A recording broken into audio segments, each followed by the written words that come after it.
ku munsi w'inama yo gushikiriza amazu beneyo mu mugambi wa Diaspora City Gahahe, televiziyo BMBC Broadcasting yaregereye bamwe mu bakozi ba BMBC ba kera babonye ukuntu ibikorwa byagiye biratangura kugira yumva ico bagona, bamaze kubona abakiriya baguze amazu muri Diaspora City Gahahe bagomba batangure kuyabamwo. Ni mubumvirize. Murakoze cyane, jewe nitwa Mutore Nemi Jean Dodier, nkaba ndi mu gisata cya commercial. Nanje nitwa Ninteretse Sandrine, nkaba ndi mu gisata kijejwe approvisionnement. Nka jewe niyumva umunezero ari mwinshi cyane, ni umunezero nkosigura bivanye n'ingene twatanguye iyi projet.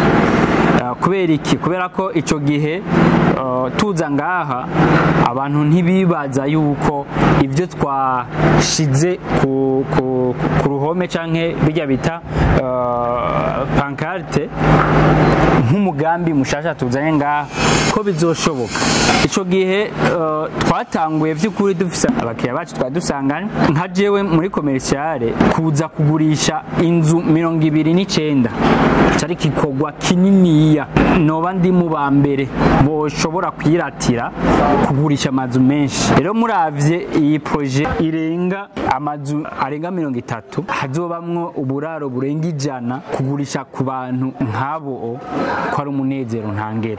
Rero jewe sinumva ingene nobe umunezero no ugereranya, muca mutahura yuko kuba uri mu bambere bagurishije ibintu nk'ibi canke wiboneye ingene ibi bintu bibaho, kandi twabitanguye mu mashini kubicapa niho narindi, nkabona ingene batangura tuza ngaha kwapima, tuzana n'abanjenere bacu kuza kwapima, kuza guca amabarabara, kuza gushiraho kuza gushiraho amapancarte tuvuga ati ni nimero ya mbere, ni nimero ya kabiri gushika 29 canke aharenga.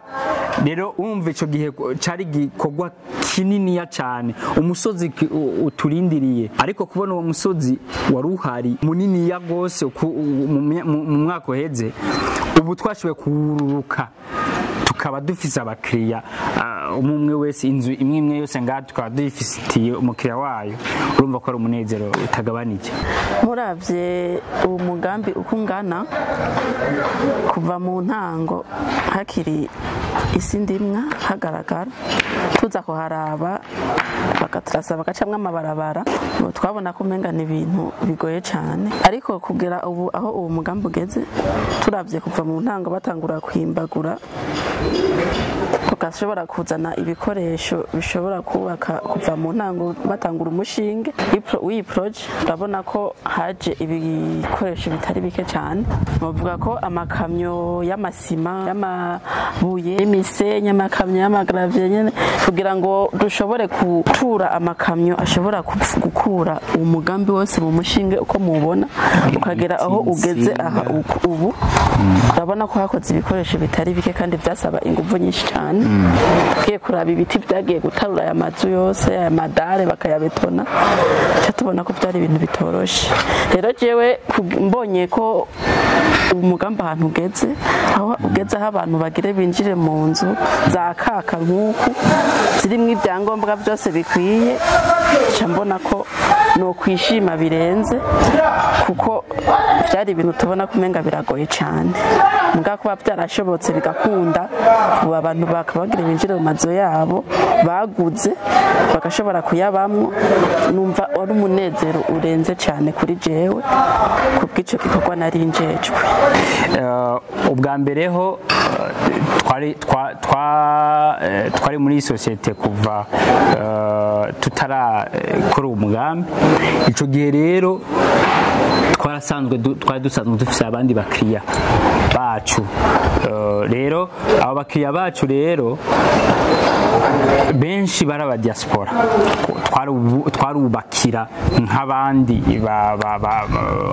nk'izindi societe cyangwa nk'abandi ba engineer, twarubakira umuntu umwe ku gisata ciwe, donc ku nyubako, ku tongo ryiwe.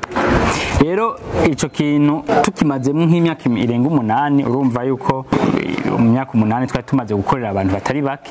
Sinovuga yuko vyasa ariko aho mu ntango vyaratumye tugira iyindi nguvu canke ubundi izindi mbono kugira dushobore kuvugana n'abandi bakiriya.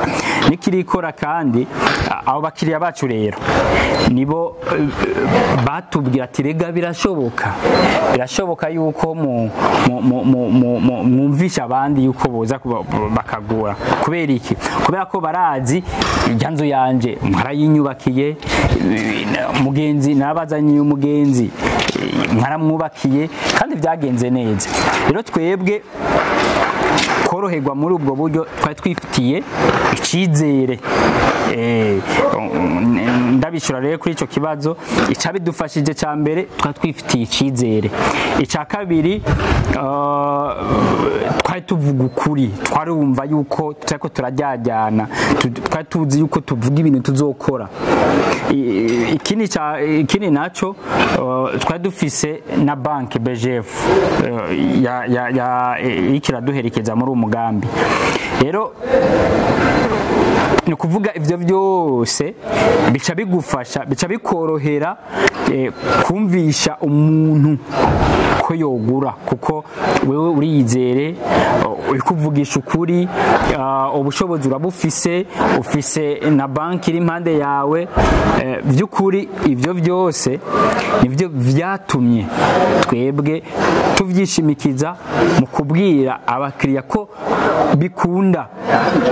bikunda yuko tubaha inzu twacafye nk'ukwiri hanyuma bakayigura. Nivyo ico nico catumye twishigikira by'ukuri, nico cadufashije gushobora kumvisha abakiriya umwe wese ko dushobora kumuha inzu yiwe. Ariko ikintu dusumvya abandi ni kuvyo tuvuze turabishitsa, ivyo twemeye turabikora. Ni kuvuga naho hobamwo utugorane kwisi niko bimeze, ariko turihata ivyo twemeye tukabikora. Hanyuma kandi n'ivyo dukora tufisemo uburambe. Ikindi naco turafise ugushaka ku rugero rwo hejuru, kubera ko turi imboneza, dushaka kubandanya ture imboneze muri iki gisata c'inyubako. Barashima rero muri rusangi ubutwari bw'umuyobozi mukuru wa BMBC yabafashije kurangura uno mugambi, no mugihe babona umenga biragoye, bakabona umenga ntibishoboka, ngo niwe yaguma bereka iyo baca, naho nyene baravyivugira. Mbonye aho no gushimira umuyobozi wacu, wewe yaratubwiye imbere, aduha umutima wo kurinda, kubera ibi bintu niho bikora utarinda. Turamushimiye cyane, yaraduhaye. Nka jewe mfise experience niniya gushika kugurisha ibi bintu byose, urazi kugurisha ingene bigoye, kuvugana n'umwe wese muri abantu n'abandi benshi dufise, byansabye uburinzi rero ntandi nabukura, ntahandi nayo gushobora kubukura atari ku muyobozi. Rero yarakoze kubana natwe kuva mu ntango, kuko cyari ikintu kidasanzwe tuguma tugire, kuko nta handi hantu iyi projet zari zihari, kuko nizakurikiye mu nyuma zaje ari uko iyi yabanje kubaho. Ni kuvuga twariguruye amaso abandi bantu basanzwe bakora nibi twe turakora. Nitwe ba mbere twiyumviriye ibi bintu, hama turabishira mu ngiro, naho vyagiye nyene biratugora, ariko twarakoresheje ubwo burinzi cyane dukuye nko ku muyobozi wacu adatinya urukamvye. Ikintu cya mbere cyo novuga ko ibi byose nabishobojwe n'umuyobozi wacu wa BMBC Group. Umuyobozi wacu wa BMBC Group ni umuntu abona kure.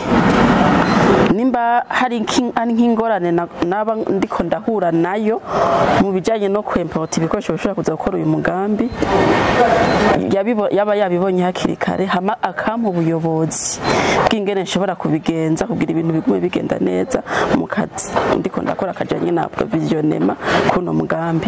Rero kuba umuyobozi wacu ari umuntu abona kure kandi abona ibintu hakiri kare, kandi agaca nyaruka kubitorera umuti bica bituma mu kazi dukora ibintu bica biguma bigenda neza. Rero novuga ko umuyobozi mukuru wa BMBC Group nawe nyene yabigizemo uruhara rukomeye kugira ngo bishobore gukurikirana iki gisata ca provisionement narinjejwe ama ibintu bikagenda neza gushika nisa tukaba tugezeho amazu bashobora kuyinjira.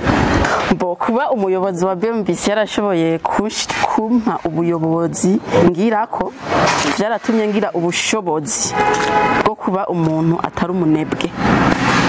Rero kuba yarampaye ubwo buyobozi bukamfasha kutaba umunebwe ntashobora gukora ico gikorwa njejwe niyumva ko byo kuri ndumva umunezero kandi urumva ko ntabyishoboje jenyene nabishobojwe n'umuyobozi kuba narakurikije ubuyobozi ndiko ndahabwa n'umuyobozi mukuru wa BMBC Group byaratumye nshobora kurinda ndashobora gukurikirana iki gisata njejwe kiragenda neza.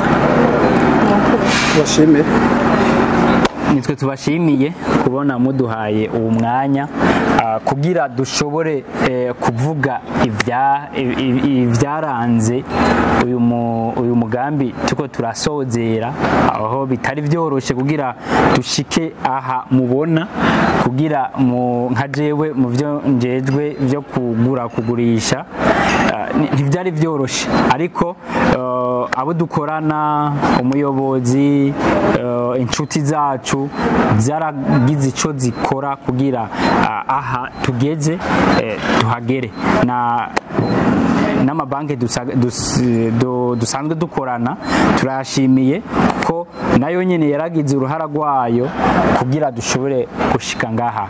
Rero turabashimiye cyane n'umunezero ntangere. Murakoze cyane, reka dushimire n'ubundi umuyobozi mukuru wa BMBC Group uko niwe yadufashije muri byose kugira ngo dushobore kugira uruhara rukomeye mu bisata twari tujejwe. Murakoze. Mwari kumwe na Caritas Nduwimana, iyo mwubatse mwubake neza na BMBC.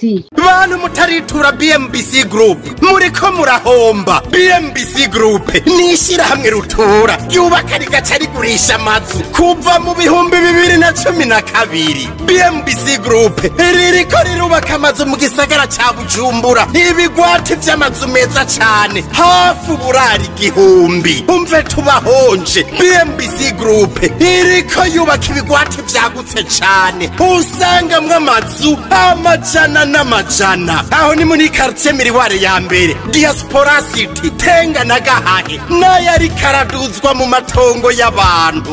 Abakiriya ba BMBC Group hanini n'aba diaspora. BMBC Group ifise amatongo kwije bisabwa wiguriye inzu yawe mu nyuma ntazuguruzuguru. BMBC Group ikubakiye inzu ushobora kuriha cash canke bukebuke canke kwidanira izomara imyaka 50. BMBC Group irubaka inzu igacishiramwo vyangombwa vyose ukinjira umenga utashe muhira. BMBC Group yarazize kuzera inze, umva kabirya kayo yifitiye n'inganda zihingura ibikoresho bijejwe kubaka ayo mazu. Murashaka kubakisha amazu y'uburaro, amahinguriro, amahoteli, amashure, ibitaro n'izindi? Egere BMBC Group ifise abaenjenyere b'inzobere kandi bo ku rwego mpuzamakungu. BMBC Group muzoyimenyera ku mazu yakaka kandi akomeye cane ku biciro vya mbere biri hasi mu Burundi.